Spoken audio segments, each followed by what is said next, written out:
Hello everyone, my name is Holly. This is Kingdom Planning. I am so excited. I am going to be showing you how to play my new game. It's called Pirate Treasure, and it will be available in my Etsy shop as a digital download on August the 18th. Now, if you are a YouTuber and you want this for free, here are the qualifications in order to get this for free. You must have in your YouTube channel a minimum of 250 subscribers. You must email me by August the 25th.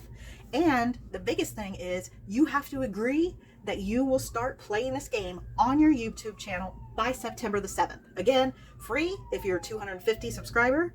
You have a minimum of minimum of 250 subscribers. You must email me by August the 25th, and you must start it, but no later than September 7th.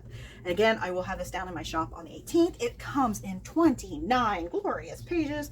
I do have some of the pages out in directions, all simple into certain sections to show you, but this game thing will be shown here on how to play. I will be going through it very quickly, just so you have the idea of how to play to see if you want it.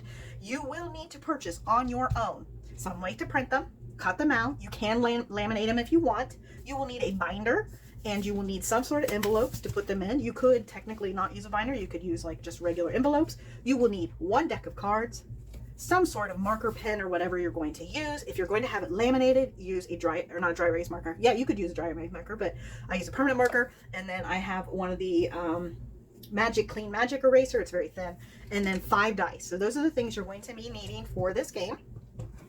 And in the beginning, you're going to use this journal. This is the most important part of it, because that's where you're going to keep all your information down. In order to play the game, you must use different items that you have to purchase, kind of like an inventory to buy things, because you're going to be finding lost treasure. You're going to be finding famous pirates. You're going to have sea battles. You're going to have land battles. You're going to be using different weapons. You're going to have different ships, and you're going to go different ports. And the hardest thing you're going to do is find lost relatives. So all that is into this game. So you will be having your journal. The other important things I want to show you is your My Booty and your Merchant. These are the only 2 envelopes that you will be putting your money in. I eliminated the fact that, putting money in all these other different things. That way it's just streamlined. You know where it's going to go. When I play this, I am going to, any money that's left in the Merchant, I'm going to put it towards either a bill, debt, something like that, something I don't like, okay? Because we don't like debt or anything. We don't like the Merchant. They take our money. My Booty is my money, so anything I win and I have in this is going to go to something fun like self-care or, something that I like. My pets, they're important to me. So that's where I'm going to be putting that money at. Before you even get started on the game, and I'm not worried about counting money. This is not important. I'm just showing you. You have to figure out where you're going to start at. You need a port. So I've already shuffled. We're going to draw a port. We're going to start out in Trinidad. I'm going to put it back in there because, ports, you can just keep them back in there and keep running through it. So we're going to start at Trinidad. I put mine all in alphabetical order. So you can see here where this is a merchant. This is a store. So think of it that way. You're going to purchase some items so you can play the game. Depending on how much money you have is how many items you're going to play. Probably the first few times you play, you're not going to be able to do much. It's going to be very short. So the top number is how many items they have in stock. The bottom number is how much it costs. So I am going to just take a marker, and we're just going to pretend, normally we would put the money in. I'm going to purchase 10 of these cannonballs, and each one is $1. And this number over here represents what's left in their stock, so you can keep track.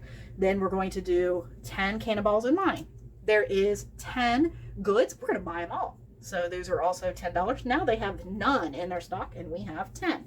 Sugar. I'm going to go ahead and buy all the sugar. So they have 0 in the stock. Now each one is $2, so that's just another 10, but we're going to write that we got 5.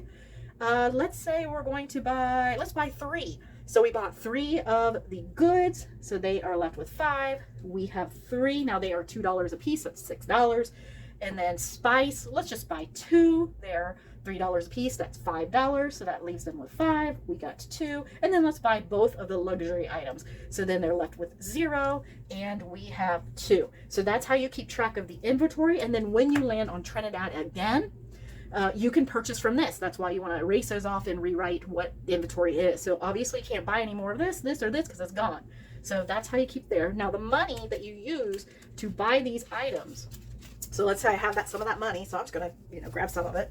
And all that money that you use to purchase this will go to the merchant envelope. So this is the money you're going to use when you buy anything, and including when you buy your ship. So now we're in a port. We got our crew. We need to know where we're going to go, and most importantly, what ship are we going to use. So if we go to our ship section, so there's ships, it will show you that there are multiple different ships. And these are actually like how much damage they can take before it sinks. So we're going to just, and I already shuffled, pull a ship, and we got a sloop. And once you purchase that ship, this does not go back into the pile. So the cost to buy the ship is $2. So I'm going to pull off, well, we'll just say it's pretend. So $2, I'm buying the ship. So a sloop. So as you see, there is 5 opportunities for it to get damaged before it sinks. So now we are going to have our sloop. We are putting this, and yes, we're just putting it into the merchant. It all goes into the merchant when you're buying anything. So now that we have our ship, we're in our port, let's go ahead and sail. So these are the cards you're going to use. And it will have ports. I did give 3 opportunities because ports are very important. You've got to be able to go to places. So we have ports, treasure hunt, pirates, land battle, lost relatives, sea battles, okay? So let's go through each of these, and we'll talk about it. So let's say we draw this one, and it's a treasure hunt. So we are going to go on a treasure hunt. We're going to put this back into our little pile here. And when we go to the page, there's actually 3. I decided to put them all together because I didn't want to have, you know, real big bulky. This is just our list, so you can mark it off. You can mark it off here. I just made it however you wanted. In order to get a map, see, we're trying to find that treasure map, right? To get to go to get the treasure. You need to trade, barter for that map. So if we want to go to Anchor Bay, we need to have 2 goods, 1 spice, 1 luxury. Or if we want to go to Captain's Coast, we need to have 4, 3, and 2. So each one will be on there of where we want to go. Now, we have our inventory, wherever I may put that at, back here. So we know exactly what we have. So I have quite a bit of stuff. So let's just pick one. We have 3, 2, and 2. Let's do this one. So we're going to go to Governor's Cape. Oh, and by the way, I forgot to write. We need to write sloop. So that way we know what ship we have. And then we're going to purchase this Governor's. You can either mark it here or you can mark it here, however you want. And then we're going to write Governor's Cape. Governor's Cape. Because we know we had purchased a map, okay? Now, the biggest thing is we bought 3 goods, so we are going to mark off all that. So now we have 0 of those. We had 2, and, oh, well. Okay, well, anyways, we'll just say it was 3. I didn't even pay attention. So we have none of those, and we had 2 of those. We only have 1 of those, okay? So that's just the idea. So now our inventory is less, but we have now the map to go to find this treasure. Now, where's the treasure? This is one that's a little bit easier. Anytime you go to a port, so let's say I draw the port card next, okay? That's one of these. So I shuffle the cards, I pull the port card, and then when you hit a port card, you must pay every time you pull it, except for the start one, because remember, that's where you're starting at. You will travel, and it'll cost you food and sugar to pay for the crew to drive. So I would have to erase this, pay it, okay, by subtracting, then I will go to where I'm going to go to. So let's just pull a port. Let's say I pick one of these, and then I flip, and I landed on Petite Grove. Guess what? This little symbol here, this means there's buried treasure. I put it so that way there's lots of them that have that symbol. So that way you don't have to land on a specific port to get that. I landed on Petite Grove, so I know I just got the treasure. Okay, so now that I got the treasure, I can erase that because I found it. We don't need to find it a second time. All right, and then we can mark off, or you could keep it if you want to make it easier, but we get to figure out how much we made in our treasure hunt. So in our treasure card, you will have this. It'll be shuffled. You'll just grab one, and it's going to say how much money you just won. You're going to take this and either put it back or take it to the side. I would probably just put it back. We found a treasure worth $8. This is where your money comes from, the merchant, okay? Buying things, puts it in here. Winning things, earning things, put it in ours. So we just won $5, $6, $7, $8, and it goes to in my booty. All right.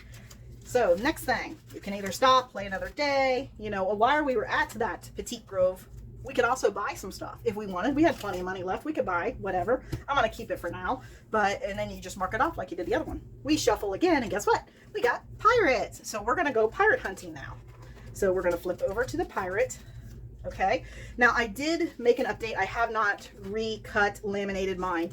on the one you get will have, every time you find a pirate, you will get 5 gold coins, 5 winnings. This one doesn't have it, so we'll just pretend it has that. So as you see, for pirates, it's going to say all these different names. We have cards. We're going to pull a card, and we got Steed Bonnet, and it's going to tell me how many cannons you need in order to sink their ship and get the pirate. We do not have enough because we only have 10. Because of that, we're going to put this one back in there and move on to the game by reshuffling and doing another one. Hypothetically, let's say we got Henry, okay? I have enough. Erase that, and then you're going to mark a big X stating you got him, and you will automatically get $5. And $5 will go into from the merchant and placed into my booty. Okay, so that's how you do the pirates. So if you have enough of the cannons, then you win the $5, mark them off. If you don't, then unfortunately you have to wait till you draw them again, and you've already went to a port and got some more. All right, let's play again. We shuffle these, pull out one. Let's say we get the land battle. So we're going to now do land battle. This one is you and your enemy are each going to roll 1 dice. You're going to do it 3 times, okay? 3 rounds, and that's going to determine who wins. So basically, best out of 3 is going to be the person that wins. So each of you are going to roll. The highest one will win that round. So I did. So I got 1 point. We both tied. So we're just going to go again. 1 point, and then we're going to see who wins. Okay, so the enemy has won. Okay, so I would mark 1 that the enemy won. Guess what? Nothing happens. I would take another card, shuffle, and do another thing. Hypothetically, let's say I won. Okay, so now, boom, I won. Let's find out some information. We have land battles here. Now, you will have a cards, shuffle. We'll see what weapon we used. We used a pistol, and this is how much we won with the land battle. We won $3. So then we'll go over to our merchant, take out the $3 and put it into my booty. That's only if we win. Now we're going to go back through the cards, shuffle them up, pull out one, sea battle. Now we're going to try a sea battle. Kind of the same as the land battle. We're going to flip over to sea battle. This time we're going to roll 5 dice. And if anybody knows like Yahtzee or anything like that, we're going to roll for a full house. That means you have to have 3 dice with the same number and then 2 dice with the same number. So I'm going to roll. So we've got 5. Let's go for this 3. And we got a 3. And you're going to have 3 rolls to get it. Let's assume we got it. So we got a full house. Okay. So we're going to, and if we didn't, nothing happens. We go back to the cards. But if we won, you're just going to put a little 1 or however you want to mark it. This is your board to decide. You are going to win $5. Okay. For that win. And you're going to take the $5 from the merchant. You're going to put it into the booty. Now, think about it. You're on the sea. Cannons are firing. You're battling. Obviously, there's going to be damage, right? This is where the damage part comes. Sea battle. You're going to shuffle the cards. Pick a card. It'll tell you how much damage was caused to your ship. We were a -2. Put that back in. We are going to go back to our ship card that we had. I believe it was on the back of this. Remember how we said we had that sloop? Okay. Now we're going to mark 2 damage on our sloop. Once we mark all of these off, we have sunk our ship. We have to get another ship. So it doesn't matter if you're at a port or wherever. Just pay the fee, whatever it is, by drawing another ship card. So I would pick, and then this would be my new one. Make sure you update this so that way you know. But we have not sunk our ship, so we do not have to worry about that. So that is how you play the sea battle. Let me put all this stuff back. Now, this is going to be the hardest one. I made it because you have to have some sort of challenge. You're going to kill me with this one too. Lost relatives, okay? This is the one where you guys are probably going to cry on this one. You can always cheat if you wanted to. So, lost relatives. If you flip back here, I have this one board. And when you land on this one, it'll tell you on here, you can pick anybody you want to find.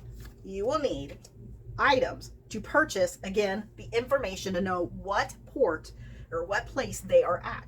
So, like say I had enough for this one, and I would mark sister, and I would write sister, and I would write St. Kitts, okay? And you can have more than one treasure maps on here, more than one lost relatives. This just gives you an inventory until you locate that items. So that way you can keep track of it and keep playing the game without worrying. So now when I when I draw a port card, don't forget you have to pay that fee of the 2 and the 1, but I drew a port card, so now I gotta see which port I'm gonna go to. You will randomly pick a port. Okay, Kingdom. I had to put one of mine in there, you know. So we're going to go to Kingdom, and as you know, that's not St. Kitts. So we're gonna flip over to my Kingdom. Oh, it's a treasure, so if I had a treasure one, I would find it. The only way you can find your lost relative is by landing on St. Kitts. I know, that's where you're gonna hate me. Out of everything in the deck, this one is specific by the thing, and you will see a sister in a little circle, and then you would mark it saying, yes, you found them. So this is why it's gonna be so hard, because there's so many ports and you have to be able to draw it. You could, if you wanted to, after you find a treasure, okay, you could technically take that one off of there, out of there, you know, and take that out. So that way you don't draw it again. Or if you have ports that do not have any of the symbols, like this or this, you could take them out to make it a little bit easier however you want. But again, always keep your updated on your tracker. So I think I gave everything out. So in order to technically win the game, you have to find all the treasure, you must find all of your lost relatives, and you must find all the pirates. So it is a long playing game, but it can be played more on shorter time. You don't have to play like a huge amount of time. So I hope you really like this, and I hope this really is very informational so you can understand it. So thank you. Make sure you like, subscribe, and comment. Bye.